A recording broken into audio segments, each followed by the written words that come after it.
¿Por qué? Porque como todo era un solo Estado, el Imperio Otomán, entonces, mismo como hoy en día los judíos viven en América en todos los lados, ama cuando se pensionan se van a Miami. Miami o Los se van Ángeles. a Miami o a Los Ángeles. ¿Por qué? Porque el clima de California es más mayor y de Miami, ¿dónde está? ¿Cómo se llama este? Florida. Sí, entonces o Florida o... Bueno, esto era no solo Tierra Santa, sino también de punto de vista climático. Era un baño para los viejos, ¿no? Para problemas de reuma, ischias y todo. Vienes a California de los judíos, que se llama Israel.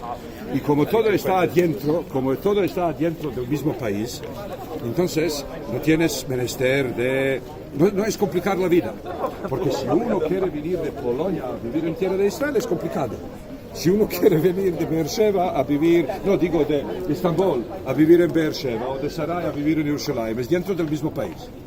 Entonces la más grande parte de nuestros rabinos, cuando se pensionaban, venían a esta yeshiva de Mekubalim y las comunidades les mandaban pensión, firmaban con ellos un contrato, sefaradim, que dice que todo el tiempo que está maldando la Kabbalah en la ciudad santa de Jerusalén y diciendo sus oraciones frente al cótel para bienestar de su comunidad, le van a seguir mandando la pensión. En el momento que se haga rabino de alguna otra comunidad, ya escapimos con la pensión.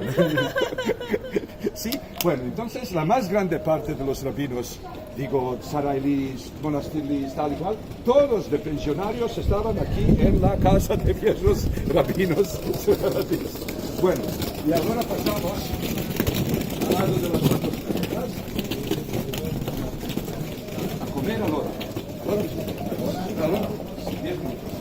Solo a pasar, sí.